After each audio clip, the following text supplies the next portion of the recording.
1.9 million years ago, the world was not as we know it. The continents were shifting, volcanoes breathed fire into the sky, and the air itself carried the scent of creation and destruction. It was an age before human memory, a time when giants walked the earth, and the battle for survival wrote the first unwritten chapters of evolution. In the far reaches of an uncharted valley, surrounded by mountains of molten rock and endless forests of ferns, lived three rulers of nature: the dinosaurs, the giant snakes, and the apes. This was the Valley of Titans, a world where strength was law and silence could mean either safety or death. The reign of the dinosaurs. The valley floor trembled beneath the weight of creatures so vast that the earth groaned beneath them. The dinosaurs were the unchallenged kings of the land, colossal and ancient. Herds of triceratops thundered across the plains, while raptors hunted in coordinated packs, their yellow eyes gleaming with precision. But towering over them all was Tharos, the tyrant king, a T-Rex whose roar could silence an entire forest. Tharos ruled with absolute dominance. His scars told the story of endless wars, his teeth bore the marks of centuries of victory. Yet, despite their strength, the dinosaurs were creatures of instinct. Their kingdom, though vast, was fragile, dependent on the forests, rivers, and the pulse of life that fed them. And then came the snakes. The shadows beneath the swamp. In the wetlands that stretched beyond the valley's edge, another kind of power waited, silent, cold, and ancient.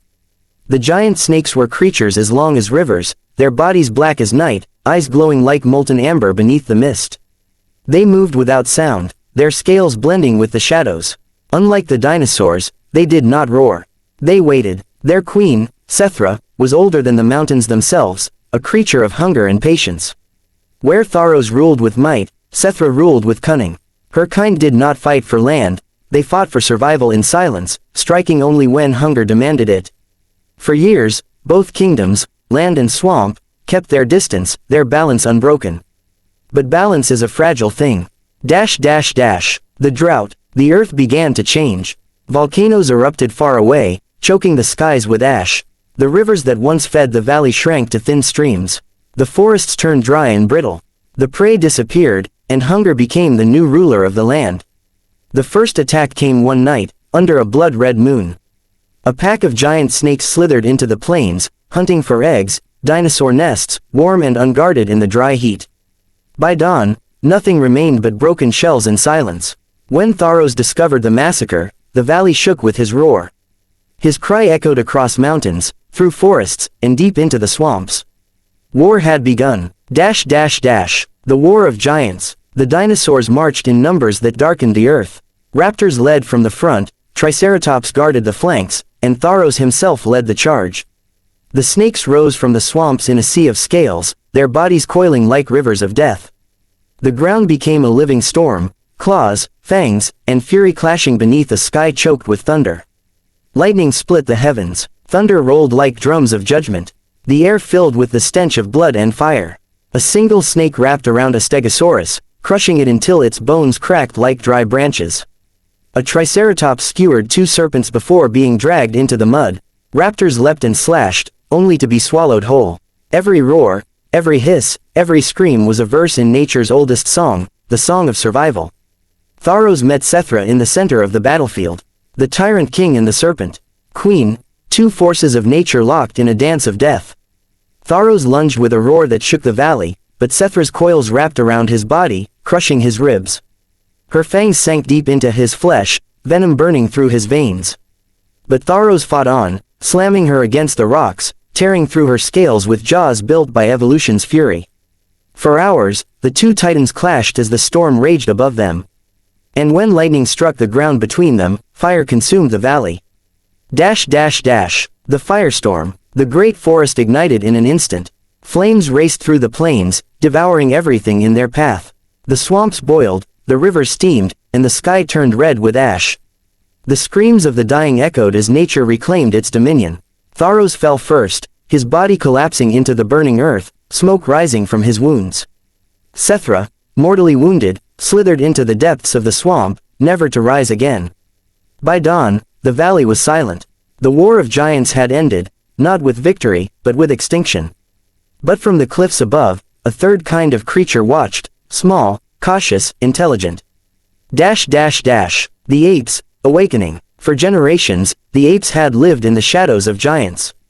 They built their nests high in the cliffs, learning to hide from predators far stronger than themselves. They had watched the war unfold, the roars, the fire, the destruction. Now, as the valley lay in ruins, they descended into the ashes. They found bones larger than trees, the remnants of both predator and prey. The air was still, heavy with the scent of death. Yet, in that silence, something stirred, curiosity.